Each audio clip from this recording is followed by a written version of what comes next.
Hello everyone. तो आज हम बात करेंगे सेकंड लॉ ऑफ थर्मोडायनेमिक्स, है ना। एंट्रोपी को हम ख़त्म कर चुके हैं प्रीवियस लेक्चर में। तो आज हम बात करेंगे second law of thermodynamics. Second law of thermodynamics.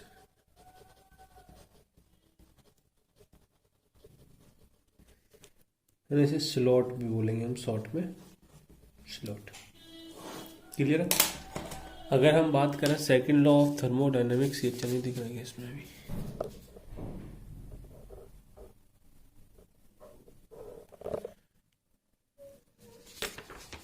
अब दिख रहा होगा ना।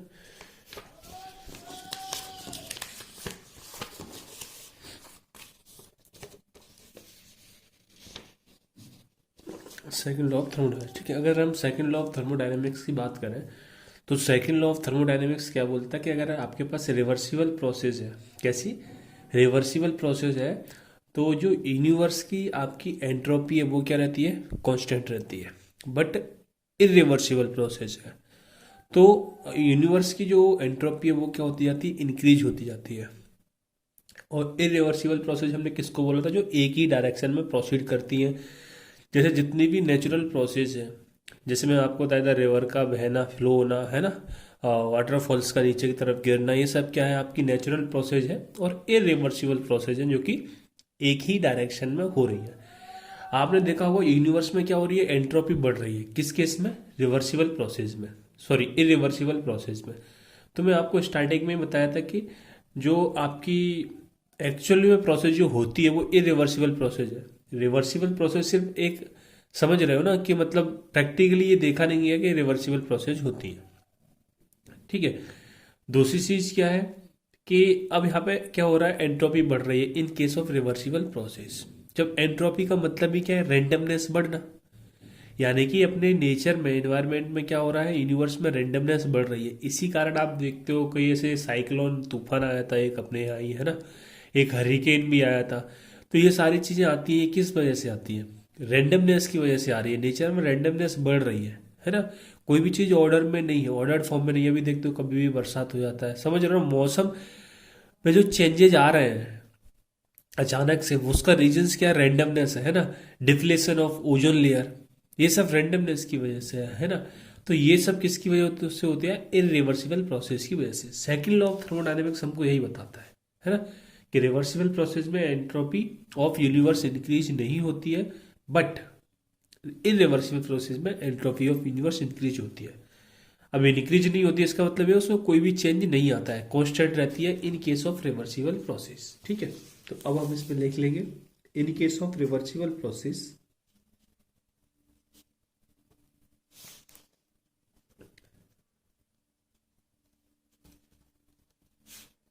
Reversible process,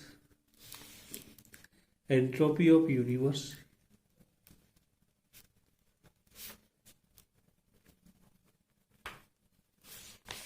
remain constant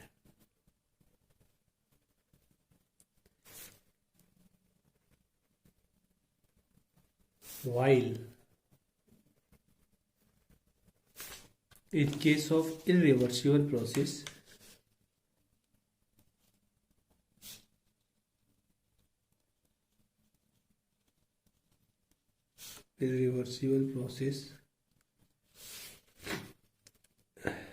entropy of universe increase, entropy of universe क्या हो रही है, इंक्रीजेज हो रही है। क्लियर। अब चेंज इन एंट्रोपी को हम दोनों केसेस में समझने की कोशिश करेंगे कि कैसे चेंज आ रहा है, जो अभी अपन ने बोला है ना। तो चेंज इन एंट्रोपी हम दो केस बना लेंगे इसमें। फर्स्ट बनाएंगे रिवर्सिबल प्रोसेस,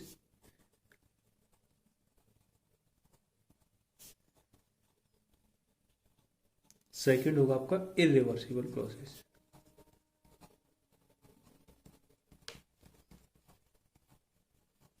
तो सबसे पहले हम रिवर्सिबल प्रोसेस में पढ़ेंगे, दोनों को डिफरेंशिएट फॉर्म में लिख लेंगे कि रिवर्सिबल प्रोसेस है, इसमें सिस्टम और सराउंडिंग हमेशा क्या होते हैं, इक्विलिब्रियम में होते हैं। किसमें? रिवर्सिबल प्रोसेस में, है ना। कि सिस्टम में रिवर्सिबल प्रोसेस में लिखोगे सिस्टम एंड सराउंडिंग। अब सिस्टम क्या होता है, सराउंडिंग क्या होता है, ये तो हम स्टार्टिंग के लेक्चर में ही समझ चुके हैं ना।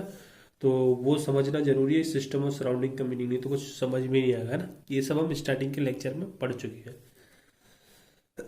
System and surrounding are always in equilibrium.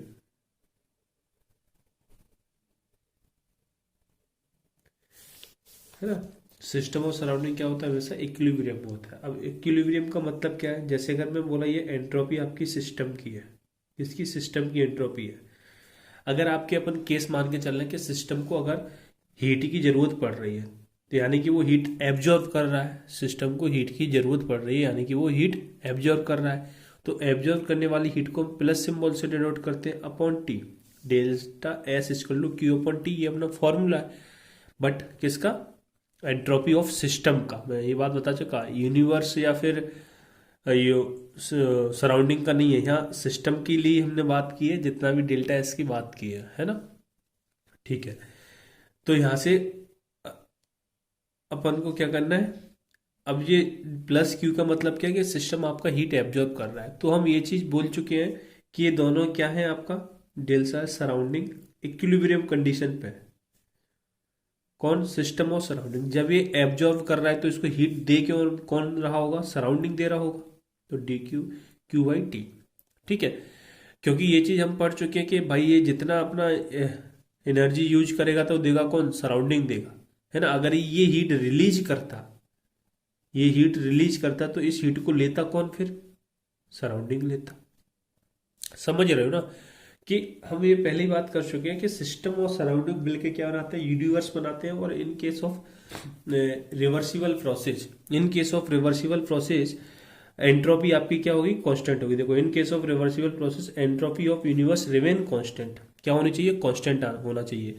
तो हमने एंट्रोपी ऑफ यूनिवर्स बोल रहे हैं। एंट्रोपी ऑफ यूनिवर्स होता क्या है, entropy of system plus entropy of surrounding, delta S. यहाँ भी डेल्टा एस,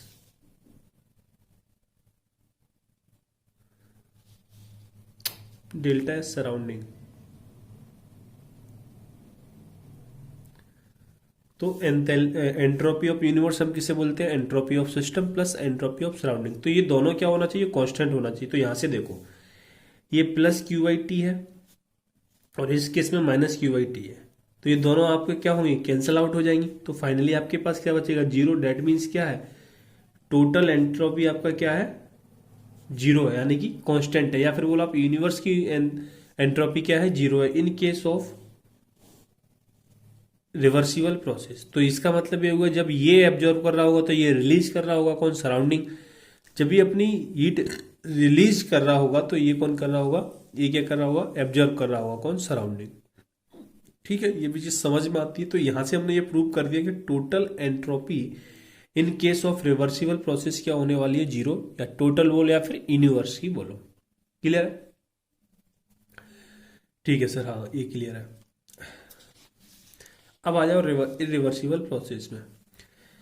अच्छा, आपको याद ये रखना है, जब तक कुछ नहीं बोला जाता सिस्टम की है ना, अभी अपन सराउंडिंग की एंट्रोपी निकालने की अपन को जरूरत नहीं है ना। उसकी उससे बचने के लिए, क्योंकि वो काफी कॉम्प्लिकेटेड है। एक गिब्स नाम का एक साइंटिस्ट था, है ना। तो उसने बोला मैं आपको इस आपस से बचाने के लिए एक इजी तरीका बताता हूँ सराउंडिंग की एंट्रोपी की, आपको जरूरत ही ना पड़े, है ना। जैसे कि आप यूनिवर्स की एंट्रोपी निकाल लो। तो उसी को गिब्स ने क्या किया, जो अपन अभी आगे पढ़ने वाले हैं, गिब्स फ्री एनर्जी। तो उसने क्या किया, सिस्टम की एनर्जी को यूज करके उसने बोला आप मेरे को सिस्टम की एनर्जी दे दो और एंट्रोपी दे दो, मैं उससे ही आपको यूनिवर्स की एंट्रोपी निकाल के दे दूंगा। मतलब रैंडमनेस है या नहीं है ये, मतलब बोले उसको कि स्पॉन्टेनियस रिएक्शन है या नहीं है, इसको मैं आपको इन दो चीज से ही निकाल के दे दूंगा। ठीक है।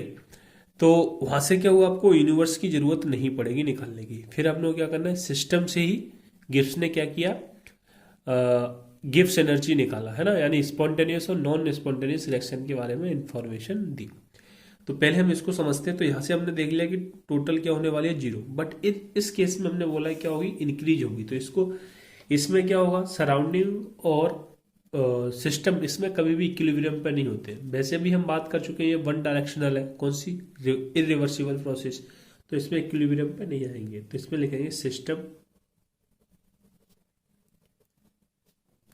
एंड सराउंडिंग, है ना, क्योंकि इरिवर्सिबल प्रोसेस क्या होती है, वन डायरेक्शनल प्रोसेस है। System and surrounding are not equilibrium, ये दोनों कभी भी इक्विलिब्रियम पर नहीं होंगे। जब ये दोनों इक्विलिब्रियम पे नहीं होंगे तो यानी कि इनका सिस्टम अलग अलग होगा, टेम्परेचर अलग अलग होगा। अगर हम सिस्टम की बात करें तो ये हीट मान लो एब्जॉर्ब कर रहा है, टेम्परेचर है T1 उस समय। और अब बात करोगे आप सराउंडिंग की,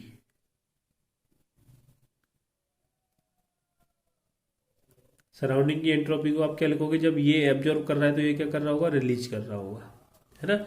इसको बोलते टेम्परेचर T2। तो अब यहाँ से भी आप डेल्टा एस टोटल निकालोगे, तो डेल्टा एस टोटल कितना आना चाहिए, 0 नहीं आना चाहिए। तो Q प्लस का प्लस माइनस का Q/T2, क्लियर है। अब यहाँ पे आप देख रहे हो क्या आ गया आपके पास, 0 तो नहीं आया, बट यहाँ पे अगर आपको एंट्रोपी क्या हमने पहले ही बोल रखा है, इंक्रीज हो रही है। यूनिवर्स की एंट्रोपी क्या हो रही है, इंक्रीज हो रही है। किस केस में, in case of irreversible process. तो हम यहाँ से ये बोल सकते हैं जो डेल्टा एस टी की वैल्यू वो तो क्या होने वाली है, फिर 0 से बड़ी होने वाली है, क्योंकि इंक्रीज का मतलब क्या है, प्लस में आना चाहिए। तो ये वैल्यू प्लस होने वाली है। अब बात ये आती है सर ये वैल्यू प्लस कब होगी, वैल्यू प्लस कब होगी, जब ये वाली वैल्यू ज़्यादा होगी और ये वाली कम होगी। अब ये वाली ज़्यादा कब होगी, जब डिनोमिनेटर की वैल्यू इसकी कम होगी। डिनोमिनेटर मतलब क्या हुआ सर, ये टेम्परेचर की जो वैल्यू दे रखी है, तो इसकी अगर टेम्परेचर की वैल्यू कम होगी तो ये इसकी वैल्यू ज़्यादा होगी। समझ रहे हो ना। हाँ सर। तो यहाँ से आप ये बोल सकते हो कि T1 लेस देन होगा किससे, T2 से। जब तो वैल्यू पॉजिटिव आ गई, क्योंकि ये वाली वैल्यू आपको ज़्यादा लानी है तो ये कम रखना पड़ेगा। समझ गए, ठीक है। तो ये बात है आपकी किसके लिए, सेकंड लॉ ऑफ थर्मोडायनेमिक्स ने बोली। इन दोनों को हमने प्रूव भी किया। तो यहां से हमने एक चीज देख लिया कि डेल्टा एस यूनिवर्स किसके इक्वल है, delta S system plus delta S surrounding.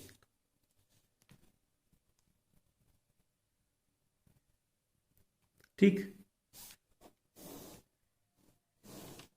ये आपका डेल्टा एस यूनिवर्स का फॉर्मूला है। तो यहां से आपका कभी भी कोई भी प्रोसेस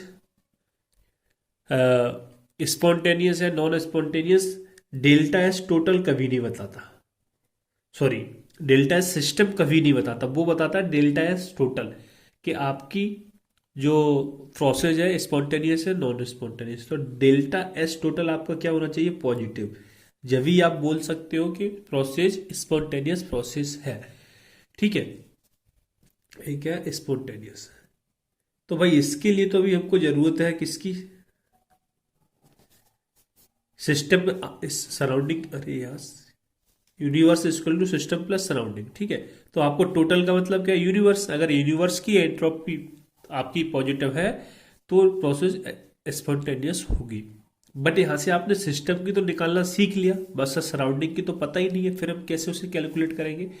तो इसी के लिए आपके पास कॉन्सेप्ट आया किसका, गिब्स फ्री एनर्जी का। उसने क्या किया, इस सिस्टम की एंट्रोपी को और सिस्टम की एनर्जी को यूज करके उसने स्पॉन्टेनियस और नॉन स्पॉन्टेनियस प्रोसेस को बताया। उससे अपना काम क्या हो गया, काफी आसान हो गया। इसीलिए हम गिब्स एनर्जी की जरूरत पड़ी। जैसे कि मैं आपको कई बार बोला इस चैप्टर में, चीजों की डिस्कवरी जब हुई जब उनकी जरूरत पड़ी उनको। समझ रहे हो ना, ठीक है। और ये प्रैक्टिकली तो ये चीजें थर्मोडायनेमिक्स में एक भी लॉ काम ही नहीं कर रहा। समझ, जैसे रिवर्सिबल प्रोसेस की हम बात कर चुके हैं, वो होती नहीं है ना। तो आप इसमें एक आप इस पॉइंट को मेंशन कर लोगे, ऑल प्रोसेस अकरिंग, है ना। वैसे तो लिखा चुका हूं पहले भी, फिर भी इसके आगे लिखोगे all process occurring in universe are natural or irreversible, are natural or irreversible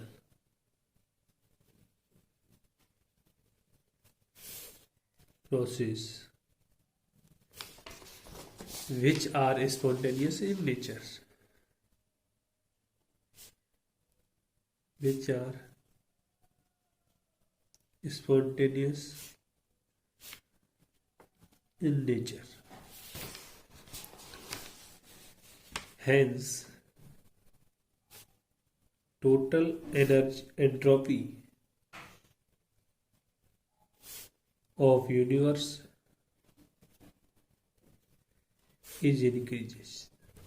ठीक है, तो अब ये total entropy of universe increase क्यों हो रही है? क्योंकि जितनी भी प्रोसेस, नेचुरल प्रोसेस है, सब रिवर्सिबल प्रोसेस है। तो रिवर्सिबल प्रोसेस हम बात कर चुके हैं कि एंट्रोपी क्या होती है, इंक्रीज होती है। ठीक है सर, तो यहां से अगर हम बात करें डेल्टा एस यूनिवर्स, तीन केस बन सकते, पॉजिटिव है तो आपकी रिएक्शन पॉजिटिव है तो कैसी होगी, आपकी रिवर्स रिएक्शन होगी इरिवर्सिबल। अच्छा, मैं रिवर्सिबल बोल रहा हूँ, क्या बोल रहा हूँ कि अगर जितनी भी नेचुरल प्रोसेस है ना, अब और जो इरिवर्सिबल प्रोसेस है उनकी वजह से क्या हो रही है, एंट्रोपी बढ़ रही है ना। तो इसका मतलब जब डेल्टा एस यूनिवर्स पॉजिटिव हुआ तो उस रिएक्शन को हम बोल सकते हैं कैसी है, इरिवर्सिबल प्रोसेस है। और कैसी होगी, वो स्पॉन्टेनियस रिएक्शन होगी। ठीक है, अगर डेल्टा एस यूनिवर्स आपकी जीरो है, इसका मतलब ये रिएक्शन आपकी कौन सी है, रिवर्सिबल प्रोसेस है। ये तो हम अभी प्रूव करके देख चुके हैं ऊपर। और बोलेंगे नॉन स्पॉन्टेनियस है। क्लियर? ठीक। लास्ट केस बचता है delta S universe less than zero, इसका मतलब नॉन स्पॉन्टेनियस। रिएक्शन कैसी होगी, नॉन स्पॉन्टेनियस रिएक्शन होगी। क्लियर? तो इतनी सी बात की थी हमारी किसने, सेकंड लॉ ऑफ थर्मोडायनेमिक्स ने। अब 2 मिनट का हमारा थर्ड लॉ हो रहा है, उसकी ओर बात कर लेते हैं। थर्ड लॉ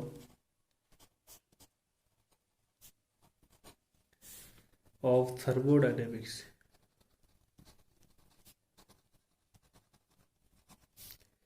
इसको टिलॉट बोलेंगे, TLOT।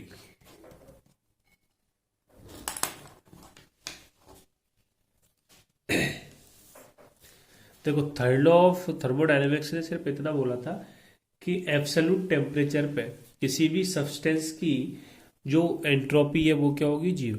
अब एब्सोल्यूट टेम्परेचर का मतलब क्या है, एब्सोल्यूट टेम्परेचर का मतलब है 0 डिग्री सेल्सियस या फिर -273 केल्विन, है ना। ये मतलब आपका किसका, एब्सोल्यूट टेम्परेचर का मीनिंग है। ठीक है, तो एब्सोल्यूट टेम्परेचर पे क्या बोला उन्होंने कि किसी भी जीरो, सॉरी उल्टा बोल दिया मैं, 0 केल्विन। एब्सोल्यूट टेम्परेचर का मतलब क्या है, 0 केल्विन या फिर -273 डिग्री सेल्सियस, है ना। 0 केल्विन लिख लेना आप चाहो तो। एब्सोल्यूट टेम्परेचर का मतलब क्या है, 0 केल्विन या फिर -273 डिग्री सेल्सियस। तो इनने बोला था थर्ड लॉ ऑफ थर्मोडायनेमिक्स बताता है कि एब्सोल्यूट टेम्परेचर पर जो एंट्रोपी है कि किसी भी क्रिस्टलाइन सब्सटेंस की, वो क्या होने वाली है, जीरो होने वाली। सिर्फ इतना बोला था किसने, थर्ड लॉ ऑफ थर्मोडायनेमिक्स से। तो इसमें हम लिख लेंगे इस पॉइंट को, at absolute temperature, absolute zero temperature, absolute zero temperature बोलेंगे उसे, सिर्फ एब्सोल्यूट टेम्परेचर नहीं बोलेंगे, absolute zero temperature, at absolute zero temperature, absolute entropy of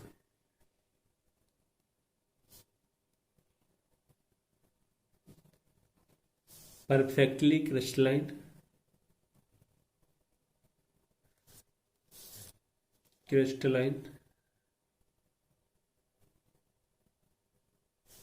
substance will be zero, will be zero, है ना। क्या बोला, all absolute zero temperature, absolute at absolute temperature, absolute entropy of perfectly crystalline substance will be zero. और यहाँ से उन्होंने बोला था कि अगर लिमिट, आपने मैथ वाले तो जानते होंगे कि अगर आपका टेम्परेचर टेंड्स टू कर रहा है जीरो, इसका मतलब होता है वो जीरो नहीं होता, पर वो जीरो के बिल्कुल करीब होता है, जिसमें आप डिफ्रेंशिएट नहीं कर सकते। Temperature tends to zero kelvin, तो यहाँ से आपकी मोलर एंट्रोपी क्या हो जाएगी, जीरो। उसने ये बोला था, ठीक है। अब इसमें कुछ एक्सेप्शनल केस है जिन पर third law of thermodynamics work नहीं करता है, तो उनको आप याद कर लोगे, है ना, याद रख लोगे। एक्सेप्शन केस है किसकी, किस लिए एक्सेप्शन केस है, जैसे हमने यहाँ बोला ना कि absolute temperature perfectly crystalline substance will be zero, तो वो क्रिस्टलाइन की अगर हम बात करें तो कुछ ऐसे सब्सटेंस हैं जिन पर थर्ड लॉ ऑफ थर्मोडायनेमिक्स काम नहीं करता है ना। तो आप इनको याद ही रख लेंगे। जैसे एक्सेप्शनल केस है एनो, देखा गया इन पे, ऑब्जर्व किया गया कि इन पे एब्सोल्यूट टेम्परेचर पर इनकी एंट्रोपी जीरो नहीं हो रही थी, है ना। एनो, NO2, CO, CO2 और आइस, ये आपके एक्सेप्शनल एग्जाम्पल है जो आपको याद रखें, जिनमें third law of thermodynamics work नहीं करता। TLOT नॉट अप्लाइड, TOT मतलब थर्ड लॉ ऑफ थर्मोडायनेमिक्स, ठीक है। अब इसके बाद आते हैं हम गिब्स एनर्जी पे।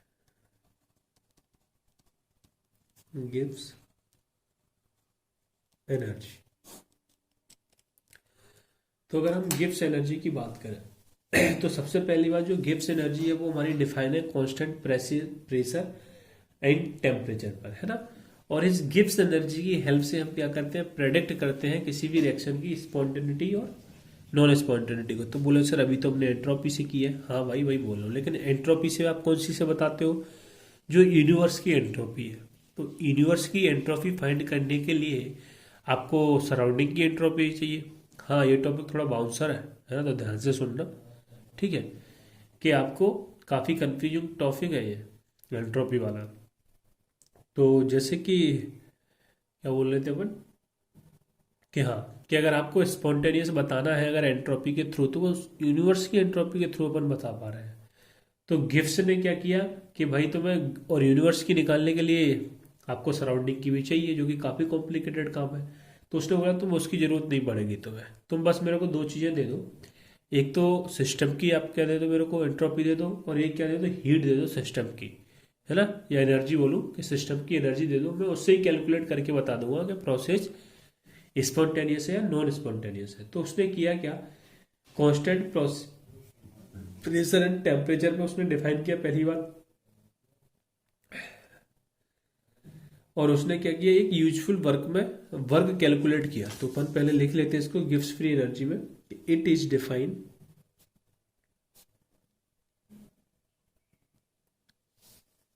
Eight constant pressure and temperature, at constant pressure and temperature to predict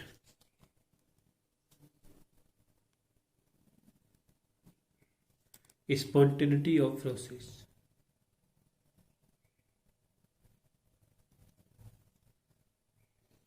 spontaneity of process,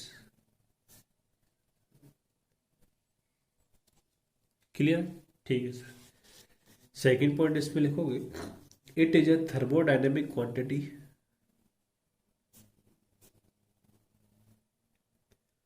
thermodynamic quantity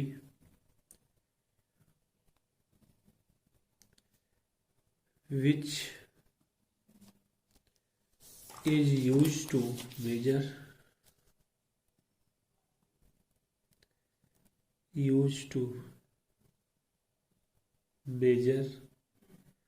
the capacity of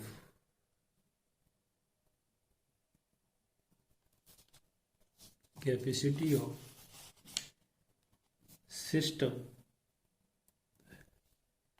to do useful work। क्या बोला इसने कि ये क्या है, थर्मोडायनेमिक क्वांटिटी है which is use to measure the capacity of system to do useful work, कि system के पास कितना यूजफुल वर्क है ये इसको क्या करता है, मेजर करता है। कौन, गिव्स फ्री एनर्जी। दूसरे वे में आप इसको क्या बोल सकते हो, it is that part of total energy, it is that part of total energy which can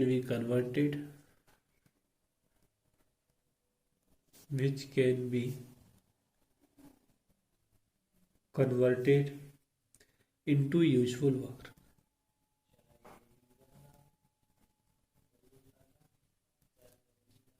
into useful work क्या बोला इनने कि ये क्या है, एनर्जी का वो पार्ट है टोटल एनर्जी का जो क्या करता है, कन्वर्ट होता है किसमें, यूजफुल वर्क में। ठीक है, इसने बोला it is that part of total energy which can convert into useful work, ये एनर्जी का वो पार्ट, टोटल एनर्जी का वो पार्ट है जो यूजफुल वर्क में कन्वर्ट होता है ना।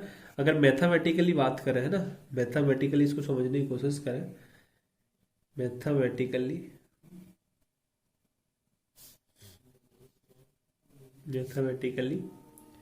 it is given by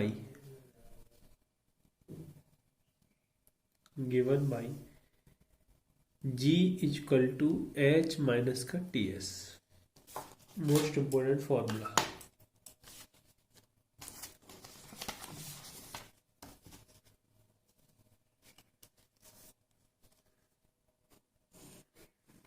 अब इसमें देखो ये आपकी क्या है, यूजलेस एनर्जी, यूजलेस एनर्जी में इसको क्यों बोल रहा हूं, क्योंकि ये तो एंट्रोपी को एट कांस्टेंट टेम्परेचर पर बढ़ाने का काम कर रही है, बढ़ाने में यूज हो गई। ये जो क्या है, ये तो आपकी एंट्रोपी को बढ़ाने में यूज हो गई, ये वाली एनर्जी हो गई, इसलिए हमने बोला इसको कौन सी, ये यूजलेस एनर्जी है ना। और ठीक है, ये क्या है, यूजलेस एनर्जी। और इसको बोला उन्होंने क्या, टोटल एनर्जी। क्या बोला, टोटल एनर्जी। तो ये टोटल एनर्जी में से आपने यूजलेस एनर्जी निकाल दी, क्योंकि ये तो क्या कर रही है, सिर्फ एंट्रोपी को बढ़ाने का काम कर रही है। तो यहां से अब जो एनर्जी बची वो आपकी क्या बोली, क्या बची, यूजफुल एनर्जी, यूजफुल एनर्जी है ना। टोटल एनर्जी में से आप यूजलेस एनर्जी निकाल दोगे तो बचेगी कौन सी, यूजफुल एनर्जी। यूजफुल एनर्जी का मतलब क्या है, जिसको आप यूज कर सकते हो। जैसे कि अपने इलेक्ट्रोकेमिस्ट्री में भी पढ़ा था कि ई इक्वल टू क्या, माइनस एन एफ ई है ना। तो माइनस एन एफ ई क्या था, वो आपका यूजफुल एनर्जी था, है ना। सेम चीज यहाँ पे कि यूजफुल एनर्जी का मतलब है इसमें वो एनर्जी जिसको आप क्या कर सकते हो, यूज कर सकते हो। ठीक है, हियर तो आगे लिखोगे यहाँ पे जी क्या है आपका, G is an extensive property, extensive property, clear. और क्या है, जी आपका एक स्टेट फंक्शन है, G is a state function. हालांकि हम पहले भी बात कर चुके हैं। इसका मतलब मैं ये पॉइंट क्यों लिखाया, क्योंकि आप जी को ऐड भी कर सकते हो, सब्सट्रैक्ट भी कर सकते हो। तो आप डेल्टा जी की वैल्यू हमको तो फाइनली निकालनी है, तो आप कैसे निकालोगे, जी टू माइनस का जी वन, और जी इक्वल टू है क्या, एच माइनस का टी डी एस, है ना। ठीक है, तो अब मैं यहां से इसको जी टू मान लो, इसको आप जी वन माना, दूसरी इक्वेशन लिखोगे जी टू लिखोगे, है ना। ऐसे उसको भी लिखोगे दूसरी वाली, तो आप फाइनली यहां से क्या लिख सकते हो, delta G equal to delta H minus का टी डेल्टा एस। क्लियर है, ठीक है। ये अपन कहाँ से लिख रहे हैं भाई, देख लो एक बार, इस फॉर्मूले से, है ना। टेम्परेचर कांस्टेंट, अच्छा टेम्परेचर क्यों नहीं कर रहे सर आप डेल्टा टी, क्योंकि यार टेम्परेचर तो पहले ही बोल दिया, टेम्परेचर और प्रेशर तो क्या रहेंगे इसके, कांस्टेंट रहेंगे। तो यहाँ से चलो मैं आपको चाहो तो बता ही देता हूँ कि G one equal to H one minus का टी एस वन, है ना, इस फॉर्मूले से, जो मेन फॉर्मूला है इससे, ठीक है। और G two equal to H two मान कर टी एच टू। अब आप जी टू माइनस का जी वन करोगे तो क्या आ जाएगा, H2 माइनस का H1 minus of H2 minus का S1। टी तो कांस्टेंट है तो बाहर लिख दिया, तो ये हो गया delta G equal to delta H minus का टी डेल्टा एस। तो ये फॉर्मूला भी हमने ड्राइव कर दिया कैसे आता है, ये वाला है ना, इंपॉर्टेंट है। ठीक है, अब यहाँ पे बस आपको अभी तो याद ही ये देखना है हमने ये कहाँ पर है, at constant temperature. Constant temperature हमने डेफिनेशन में पहले बोल रखा है, ये प्रोसेस उसने कहाँ करा है, constant temperature and pressure. But यहाँ पे अभी जो डेल्टा जी आई है वो आपकी सिस्टम की आई है, डेल्टा एच किसका है, सिस्टम का है, डेल्टा एस किसका है, सिस्टम का है। तो देखो अब यहाँ से इसने बोला डेल्टा जी से ही मैं बता दूंगा कि रिएक्शन स्पॉन्टेनियस या नॉन स्पॉन्टेनियस। तो यहाँ से हमने क्या किया, इस चीज को कैलकुलेट कर लिया। क्लियर, डेल्टा जी कैसे निकालते हैं, ये होगी एट कांस्टेंट टेम्परेचर। अभी कांस्टेंट प्रेशर और बचा है, उसको भी हम देखेंगे कांस्टेंट प्रेशर उसने क्यों बोला। तो अभी जैसे कि हम बात कर रहे हैं डेल्टा एस यूनिवर्स, फिर से बोल रहा हूँ ये थोड़ा बाउंसर टॉपिक है तो थोड़ा केयरफुली देखिएगा, है ना। Delta S universe equal to क्या बोला हमने, delta S system plus delta S surrounding. हो सके तो दो बार इस आज के लेक्चर को देख लेना, डेल्टा एस सराउंडिंग। तो डेल्टा एस अगर आप सराउंडिंग लिखते हो तो आप यहां पे भी क्या लिखो, क्यू सराउंडिंग का लिखो, लेंगे अपॉन टेम्परेचर। ठीक है, अपॉन क्या, टेम्परेचर। दूसरी चीज क्या है, आप इस क्यू सराउंडिंग को और क्या लिख सकते हो, माइनस का क्यू सिस्टम लिख सकते हो। स्टार्टिंग में रिवर्सिबल और इरिवर्सिबल पढ़ाए, मुझे बताया आपको, सर कहाँ बताया आपको, ये बताया कि अगर आप यहाँ Q प्लस लेते हो तो ये सराउंडिंग के किसके इक्वल हो जाएगा, माइनस के इक्वल, क्योंकि ये जितना एब्जॉर्व कर रहा है उतना ये क्या कर रहा है, दे रहा है ना। एट कांस्टेंट टेम्परेचर पे अपन बात कर रहे हैं इसलिए मैं ये लिया हूँ, है ना। ठीक है तो यहाँ से अपन ये लिख सकते हैं Q सराउंडिंग इक्वल है माइनस का Q सिस्टम के। ठीक है, अब आप ये चीज जो आपने बोला क्या है, आपने मतलब गिब्स ने बोला क्या है, eight constant pressure and temperature. तो कांस्टेंट टेम्परेचर पे तो हमने ये देख लिया, ये रिलेशन आया। कांस्टेंट प्रेशर बोला है, एट कांस्टेंट प्रेशर, तो कांस्टेंट प्रेशर पे आपका जो डी क्यू सिस्टम है, कांस्टेंट प्रेशर में यहाँ पी लिख दे रहा हूँ अपॉन टी। तो कांस्टेंट प्रेशर पे हीट ही आपका क्या होता है, एंथैल्पी होता है, ये हम बात कर चुके हैं, माइनस सिंबल साथ में। तो यानी कि मैं इसे ये लिख सकता हूँ माइनस का डेल्टा एच, अभी किसका, सिस्टम का, क्योंकि ये भी सिस्टम का है, अपॉन टी। क्लियर है, आ गया समझ में। तो आपने अब देखो यहाँ से डेल्टा एस सराउंडिंग कैलकुलेट कर ली, किसके थ्रू, गिब्स फ्री एनर्जी के थ्रू, ये आ गया डेल्टा एस सराउंडिंग। अब आप आ जाओ फॉर्मूले पे, डेल्टा एस यूनिवर्स इक्वल क्या होता है, डेल्टा एस सिस्टम, है ना, प्लस डेल्टा एस सराउंडिंग है। तो delta S system, delta S system अभी हमने देखा है कितना है, डेल्टा एस सिस्टम जल्दी से बताओ। तो डेल्टा एस सिस्टम हमारा क्या था, T D S system at constant temperature. ठीक है, अभी मैं इसको टी नहीं लिखूंगा, डायरेक्टली लिख रहा हूं, अभी बताऊंगा कैसे लिखूंगा। इसकी जगह मैंने डेल्टा एस सिस्टम भी छोड़ दिया। डेल्टा एस सराउंडिंग की जगह क्या है, माइनस का, ये निकाला ना डेल्टा एस सराउंडिंग, इसकी जगह में क्या निकाला है, माइनस का delta H system by T. Clear है, और यहां क्या है, डेल्टा एस यूनिवर्स। क्लियर है, अभी इतना आया। अब यहां से आप देखोगे पूरी इक्वेशन में मैं टी से क्या कर दे रहा हूं, मल्टीप्लाई कर दे रहा हूं। पूरी इक्वेशन में, इस वाली इक्वेशन में टी से मल्टीप्लाई कर दो, तो यहां क्या बचेगा, T delta S universe equal to T delta S system minus का डेल्टा एच सिस्टम। क्लियर है, मल्टीप्लाई करेंगे तो ये वाला टी कट जाएगा। क्लियर है सर, ठीक है। हाँ, तो अब आप यहां से देखोगे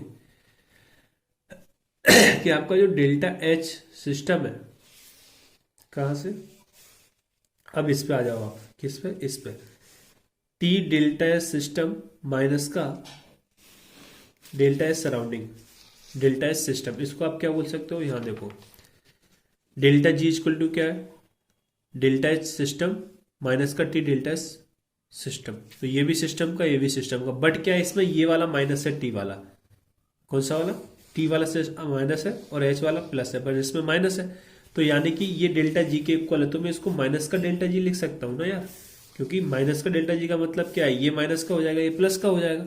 ठीक है सर, आगे बात समझ में। तो ये आपका किसका है, सिस्टम का है, ये लिखा है सिस्टम, समझ रहे हो ना। देखो यहाँ पे ये लिखा है, साइड में कर लेना इस चीज को, delta G equal to delta H minus का टी डेल्टा एच, सब कुछ ये सिस्टम का ये लिखा है। तो मैं यहाँ से माइनस से मल्टीप्लाई कर दिया, तो माइनस का डेल्टा जी, तो ये क्या हो जाएगा, ये प्लस का हो गया टी डेल्टा एस, और ये माइनस का डेल्टा एच। तो इसकी जगह अब देखो ये वाली फॉर्म आ गई है, तो इसकी जगह माइनस का डेल्टा जी लिख सकता हूँ, तो मैंने यहाँ लिख दिया माइनस का डेल्टा जी सिस्टम। ठीक है, हाँ सर। तो अब आप यहाँ से फाइनली क्या बोल सकते हो कि T delta S surrounding equal हो जाएगा minus of delta G system, है ना। तो यानी फाइनली मैं ये बोल सकता हूं कि डेल्टा जी सिस्टम है वो आपका इक्वल है minus of T delta S surrounding. Clear है, ठीक है, बात एक ही है, इधर माइनस लगा हुआ है उधर। तो देखो आपके पास एक यहां से रिलेशन आ गया। अब आपको पता चलेगा कि यूनिवर्स के हम सिर्फ डेल्टा जी की वैल्यू से भी स्पॉन्टेनियस नॉन स्पॉन्टेनियस बता सकते हैं, और यूनिवर्स की हमें जरूरत नहीं पड़ी। अब आपको देखो 3 पॉइंट इसमें क्या याद रखने हैं कि अगर आपका डेल्टा एस यूनिवर्स क्या है, पॉजिटिव है, अगर ये पॉजिटिव है, इसकी जगह आप कोई पॉजिटिव वैल्यू रखेंगे तो डेल्टा जी कैसा आएगा, पहले ये लिख लो, तो ये क्या होगा, स्पॉन्टेनियस। अगर डेल्टा एस यूनिवर्स पॉजिटिव है तो स्पॉन्टेनियस, पहली बात कर चुके हैं। तो आप इसकी जगह अगर पॉजिटिव लिखोगे, है ना, तो आप यहां से क्या बोल सकते हो, इसकी जगह पॉजिटिव वैल्यू डाली, तो इसका मतलब क्या होगा, डेल्टा जी सिस्टम आपका क्या होगा, लेस देन जीरो होगा, क्योंकि इसमें पॉजिटिव वैल्यू लगाओगे तो ये माइनस में आंसर आएगा इसका। और ये कहां पे, कांस्टेंट प्रेशर एंड टेम्परेचर, तो भी आपकी रिएक्शन कैसी होगी, स्पॉन्टेनियस, कैसी होगी, स्पॉन्टेनियस। क्लियर है, उम्मीद करता हूं समझ में आया होगा ये चीज, कैसी होगी, स्पॉन्टेनियस। क्योंकि भाई ये पॉजिटिव है, इसकी जगह पॉजिटिव वैल्यू डालो तो नेगेटिव डालोगे, ये दोनों एक इक्वल है, तो यहां से हमने कर दिया। सेकंड था, अगर डेल्टा एस यूनिवर्स आपका जीरो है तो आपका क्या होगा, एट इक्विलिब्रियम पर ही जीरो होगा, एट इक्विलिब्रियम, तो ये क्या हो जाएगा, इक्विलिब्रियम। हमने इलेक्ट्रोकेमिस्ट्री में लिखा भी था, है ना, कि इसको जीरो माना था, किसको, डेल्टा जी को, वो यहां से ही माना था, system constant pressure and temperature. अब देखो इसकी जगह आपने जीरो पुट कर दिया, जीरो है ना यूनिवर्स, तो ये वैल्यू भी क्या हो जाएगी, जीरो हो जाएगी, इक्वल टू जीरो, तो ये क्या होगा, एट इक्विलिब्रियम पे। मेरा बोलने का मतलब ये है यहाँ कि आपको ये वैल्यू ना पता हो फिर भी आप स्पॉन्टेनिटी नॉट स्पॉन्टेनिटी निकाल रहे हो, किसके बेसिस पर, डेल्टा जी के बेसिस पर। अभी तो मैं इससे रिलेटेड करा रहा हूँ, आपको याद ये रखना है। मैं आपको इलेक्ट्रोकेमिस्ट्री में भी नेक्स्ट क्वेश्चन पढ़ाया था, जब बोला था कि एट इक्विलिब्रियम डेल्टा जी आपका क्या होगा, जीरो होगा, है ना। ठीक है, तो वहीं से आता है। थर्ड पॉइंट, अगर delta S universe less than zero है, जीरो से कम है, तो होगी नॉन स्पॉन्टेनियस। क्लियर है, तो यहां आप क्या ले सकते हैं कि delta G system eight constant pressure और टेम्परेचर पे क्या होगा, ग्रेटर देन जीरो होगा, क्योंकि आप इसकी जगह माइनस वैल्यू डालो तो माइनस माइनस प्लस हो जाएगा, तो एक पॉजिटिव आ रही है, इसको आप बोलोगे नॉन स्पॉन्टेनियस। क्या, नॉन स्पॉन्टेनियस। तो अब आपके लिए जो मेनली जो याद रखने वाली चीजें वो कौन सी है, ये, ठीक है, इसको हमको क्या करना है, याद रखना है। बस हमने समझ लिया ये नेगेटिव पॉजिटिव आ कहाँ से रहे हैं, कैसे आ रहा है, ये रिलेशन हमने निकाला, और इस रिलेशन से हमने ये चीज कर ली। क्लियर है, हाँ। लेकिन ये केवल फेस चेंज और केमिकल रिएक्शंस के लिए है, क्योंकि वो ही कहाँ होती है, कांस्टेंट प्रेशर एंड टेम्परेचर। देखो हमने सबके यहाँ कांस्टेंट प्रेशर एंड टेम्परेचर बोला है, क्योंकि गिब्स एनर्जी कांस्टेंट प्रेशर और टेम्परेचर पर ही डिफाइन की गई है। ठीक है। सेकंड चीज, for any close system at equilibrium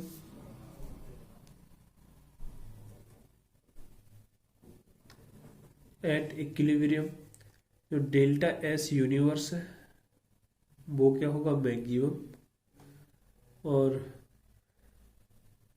जो जी की ऑफ सिस्टम है वो क्या होगा, minimum. At any close system at equilibrium पर डेल्टा एस आपका क्या होगा, मैक्सिमम, और वो क्या होगा, मिनिमम। हाँ,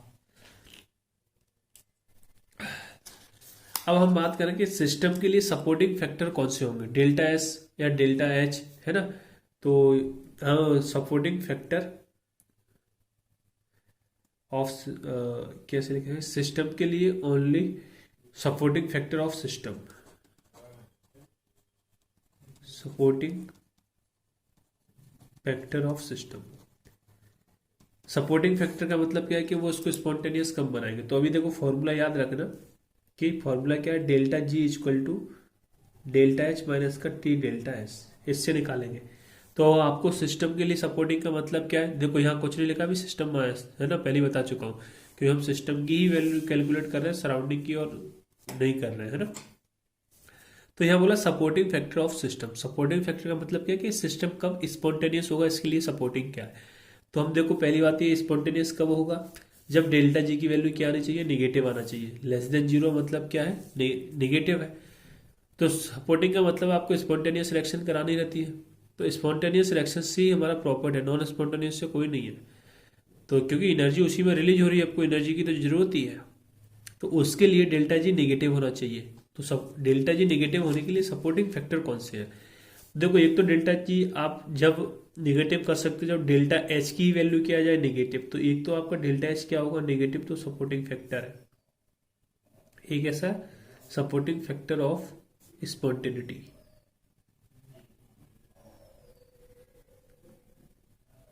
T N I T Y, है ना। दूसरा, अगर डेल्टा एच आपका पॉजिटिव है, यानी इसकी वैल्यू पॉजिटिव है, तो ये वैल्यू पॉजिटिव आएगी। अगर ये वैल्यू कम हुई तो भी बात करेंगे उन सब पे। तो ये कैसा होगा आपका अपोजिंग फैक्टर में ओ एफ लिखते रहो, सपोर्टिंग को एस एफ लिखा है, अपोजिंग को ओ एफ लिखा है, ऑफ स्पॉन्टेनिटी। सेकेंड, अगर आप बात करोगे डेल्टा एस का, अगर डेल्टा एस आपकी पॉजिटिव वैल्यू आती है इसकी, तो बढ़िया है भाई, माइनस साइन पहले से ही लगा है, तो ओवरऑल वैल्यू क्या आएगी, माइनस आएगी। समझ रहे हो ना, इसी की जब पॉजिटिव वैल्यू लिखोगे तो ओवरऑल वैल्यू माइनस आएगी। तो डेल्टा एस एंट्रोपी आपका क्या है, सपोर्टिंग फैक्टर ऑफ स्पॉन्टेनिटी। ठीक है। अगर डेल्टा एस नेगेटिव हुआ, मतलब ये हुआ कि अगर इसकी वैल्यू आप नेगेटिव करो तो नेगेटिव नेगेटिव प्लस हो जाएगा, तो इसकी वैल्यू को भी पॉजिटिव करेगा तो नॉन स्पॉन्टेनियस रिएक्शन हो जाएगी। तो इसका मतलब ये अपोजिंग फैक्टर ऑफ स्पॉन्टेनिटी, और यहां से भी देख सकते हो, है ना। ठीक है सर, हालांकि ये यूनिवर्स की यहाँ पर सिस्टम की बात कर रहे हैं, तो इस टाइप से क्वेश्चन इसमें फॉर्म होते हैं। क्लियर, ये सारे थ्योरेटिकल क्वेश्चन ही इसके क्वेश्चन है, ये आपको याद रखने हैं। अब अपन लास्ट 2 मिनट का काम हो रहा है इसमें, कैलकुलेशन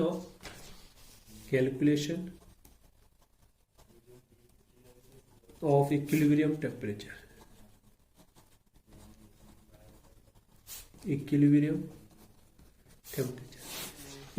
टेम्परेचर की हम कैलकुलेशन कैसे करते हैं, इस पे भी नीट में क्वेश्चन पूछे गए। Delta G equal to delta H minus का टी डेल्टा एच, ये आपके पास मेन फॉर्मूला है ना, अभी हमने ड्राइव किया है।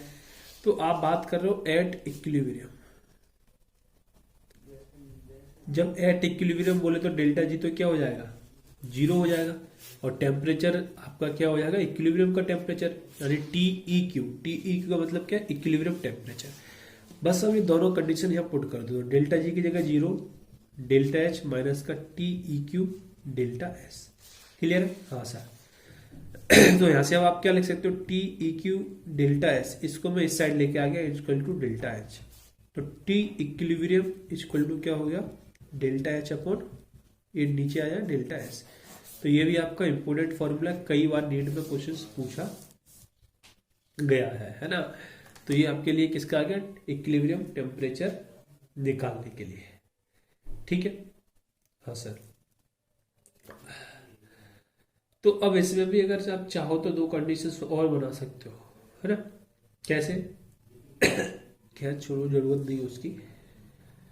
तो आज के लिए इतना ही। अब इसमें एक क्वेश्चन है, उसके बाद हम कुछ क्वेश्चन है इस टॉपिक के, वो क्वेश्चन नेक्स्ट लेक्चर में करेंगे, है ना। तो आज के लिए इतना ही, बस पढ़ते रहिए, खुश रहिए, फिर मिलते हैं नए लेक्चर में नई चीज़ों के साथ। Thank you, good bye.